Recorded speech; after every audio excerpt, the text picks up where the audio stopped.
এইটো অলৰেডি আমাৰ PMBত আলোচনা কৰা আছে কিছুমান আমাৰ অসম চৰকাৰৰ লগত অৰ্থাৎ বিজেপিৰ নেতাবিলাকৰ লগত হেতু মানে NDA বুলি যেটো কোৱা হয় NDAৰ নেতাবিলাকৰ লগত কিছুমান আমাৰ শৰ্ত আছে এই শৰ্তবিলাক আমি মানে এতিয়া পূৰণ কৰা নকৰা এই বিষয়টো লৈ পেলাই আলোচনা কৰাৰ এটা পৰ্যায়লৈকে আছে গতিকে আজি বিজেপিৰ পৰা EM লোৱা বা মানে দিয়া এইটো মানে কথা এই পৰ্যায়লৈকে এই মুহূৰ্তত মানে আহা নাই কিয়নো NDAৰ এতিয়ালৈকে আমাৰ যেহেতু ফাইনাল এটা মানে ষ্টেজত আহা নাই NDAত আমি প্ৰথম সোমাব লাগিব NDAত সোমাবৰ কাৰণে যিখিনি আমাৰ মানে হেৰি আছে প্ৰসেস আছে সেই প্ৰসেসতে আমি এতিয়ালৈকে আছো ইয়াৰ পাছত কি হ'ব আমাৰ হাই কমান্ডেৰ ডিসিশন লৈ পেলাই সেই সময়ত আপোনালোকক জনাই দিয়া হ'ব মই প্ৰথমতে আজি BTCৰ আমাৰ এক্সিকিউটিভ কাউন্সিলৰ এজন EM হিচাপে শপত গ্ৰহণ লোৱাৰ এই মানে পবিত্ৰ সন্ধিখনত প্ৰথমতে মই হাগ্ৰামা মহিলাই ডাঙৰীয়া দেৱ আমাৰ BTCৰ চিফ তেখেতলৈ মই গভীৰভাৱে আন্তৰিকভাৱে ধন্যবাদ জ্ঞাপন কৰিছো কৃতজ্ঞতা স্বীকাৰ কৰিছো তেখেতে মোৰ ওপৰত আস্থা বিশ্বাস ৰাখি পেলাই আজি তেখেতৰ যেটো এক্সিকিউটিভ কাউন্সিলৰ যেটো আমাৰ টিম আছে এই টিমত মোক এজন সদস্য হিচাপে তেখেতে যেটো অন্তৰ্ভুক্ত কৰিছে আৰু তেখেতক ইয়াৰ কাৰণে মই অন্তৰৰ পৰা ধন্যবাদ জ্ঞাপন কৰিছো তেখেতৰ প্ৰতি কৃতজ্ঞতা স্বীকাৰ কৰিছো লগতে আজি আমাৰ কচুগাঁও সমষ্টিবাসী ৰাইজে 10 বছৰৰ মূৰত কচুগাঁও সমষ্টিৰ পৰা মোক জনপ্ৰতিনিধি হিচাপে MCLA হিচাপে যে বাছনি কৰি পঠিয়ালে আৰু তেওঁলোকৰ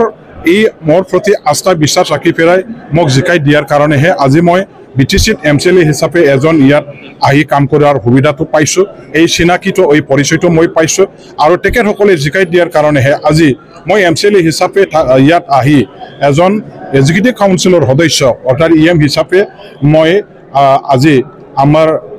হাগ্ৰামা মহিলাৰ ডাঙৰীয়াৰ টিমত থাকি পেলাই কাম কৰিবৰ কাৰণে সুবিধাখিনি পাইছো গতিকে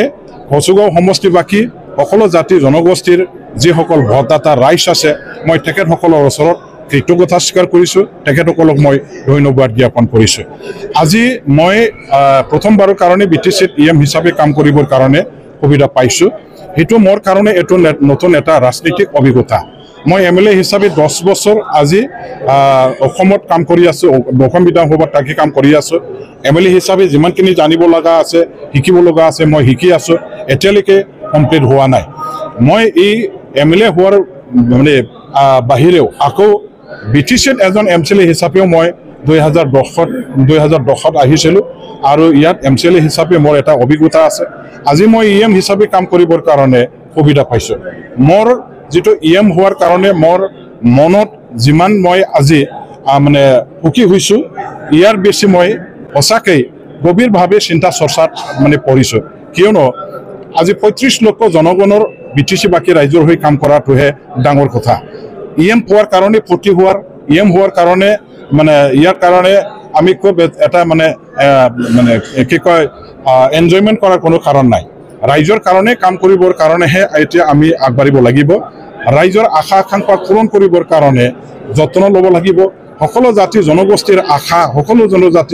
জাতি জনগোষ্ঠীৰ আস্থাবিলাক আমি ধৰি ৰাখিবৰ কাৰণে কাম কৰিব লাগিব আজি সৰকাৰ হিসাবে আমাৰ সৰকাৰ এটা শক্তিশালী সৰকাৰ আৰ এই সৰকাৰখনে যিখিনি দায়িত্ব দিব যিখিনি মোৰ ওপৰত মানে ৰেসপন্সিবিলিটি মানে সৰকাৰেৰ উপৰ দিব সেইখিনি ৰাইজক সেবা কৰিবৰ কাৰণে মই ব্যৱহাৰ কৰিম জনগণৰ পৰামৰ্শ দল সংগঠনৰ পৰামৰ্শ জাতি জনগোষ্ঠীৰ পৰামৰ্শ আমাৰ মানে যিসকল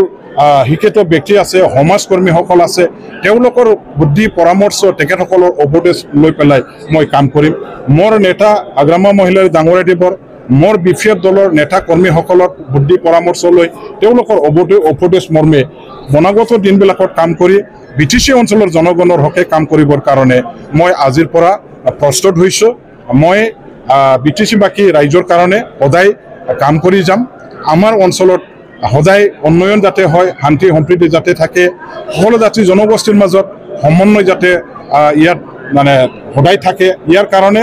মই এক্সিকিউটিভ মেম্বাৰ এজন হিচাপে BTCত সদায় নজৰ ৰাখি পেলাই কাম কৰি যাম কোনো জাতি জনগোষ্ঠীৰ প্ৰতি যাতে ইয়াত